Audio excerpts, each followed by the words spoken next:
Қазақстан халқының әл ауқаты жақсарды ма? Соңғы айталық 10-15 жылда. Әлде жақсарған жоқ па? Жалпағынан айтқанда, қазақ байи түсті ма?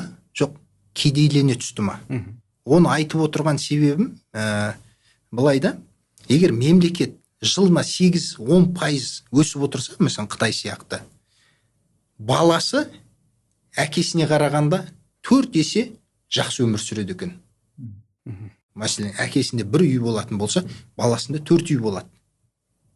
Ол тек қана бір адамның экономикасы емес қой, халықтың экономикасы, ол жалпы мемлекеттің экономикасы. Әрине, 20 миллион адамның ішінде бір 50 мыңы шауып шығар алға. Бірақ негізгі жалпы халық өйтіп шауып шыға алмайды ғой, жалпы мемлекет дамымаса. Осы тұрғыдан қазақ халқы байи түсті ма, жоқ кедейлене түсті ма соңғы 10 жылда? Кедейлене түсті. Неге дейсіз бе? Дәлеліңіз бар ма? Нақты статистикаға қарасақ, біз енді жалпы ішкі өнімге қарап бағалаймыз ғой. Осы көрсеткіш негізгі көрсеткіш, енді одан басқа қазір жақсы көрсеткіш жоқ. Бірақ дей тұрғанмен әртүрлі сарапшылардың арасында пікір бар, бұл ескірген жаңа көрсеткіштер керек деген сияқты.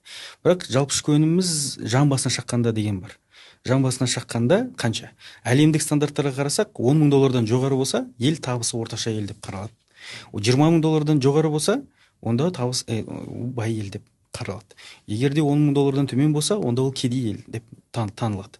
Енді осы тұрғыдан қарайтын болсақ, 2013 жылы 13.600 доллар болды. Қазір осыдан 2013-тен 10 жыл өтті. 10 жылдықта қарасақ, әлі 10 мың доллар. Енді 10 мың долларға біз жетіп тұрмыз да. Мынау 2015 жылы девальвация болған, қатты теңгеміз құнсызданып кетті. Теңгелік эквивалентте қарасақ, халықтың табысы өсіп жатқандай, біздің шенелеріміз сол сандарды көбінесе халықтың алдында есеп бергенде айтады. Біз өсіп жатырмыз, табысы өсіп жатыр халықтың осындай деген көрсеткіштерде. Бірақ доллармен қараған кезде біз әлі 2013 жылғы жағдайға жете алмай отырмыз. Міне осы бұл